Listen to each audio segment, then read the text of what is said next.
hasieratik bukaera arte kostatu zait, eta ez dut lortu nire mailan aritzea, eta egia esan holako lehiaketa batean ez dauzu zuren honen ematen zaila izaten da, ez emaitza lortzea, eta gaurkoan hori gertatu ez dut lortu nire honen ematea, eta noski finaletatik eta aukera guztietatik kanpo nago.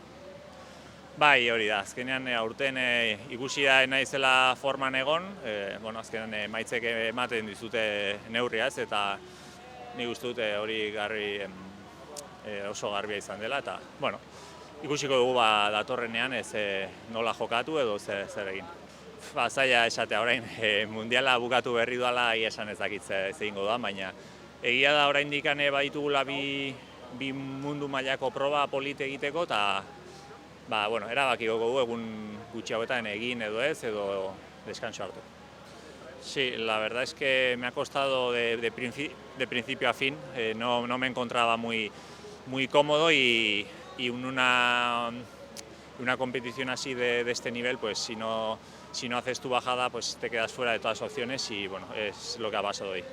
Sí, al final los resultados son los que son y no mienten, ¿no? Y se ha visto que este año pues no he estado a mi mejor nivel y ya se verá pues las siguientes competiciones o siguientes temporadas que se puede cambiar, que se puede mejorar y a ver si vamos a mejor, evidentemente.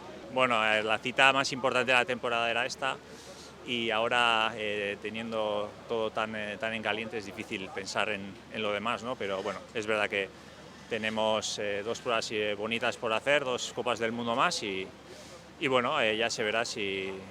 me tomaré un par de días de descanso y ya decidiré si hacerlas o no y a ver cómo acabamos la temporada.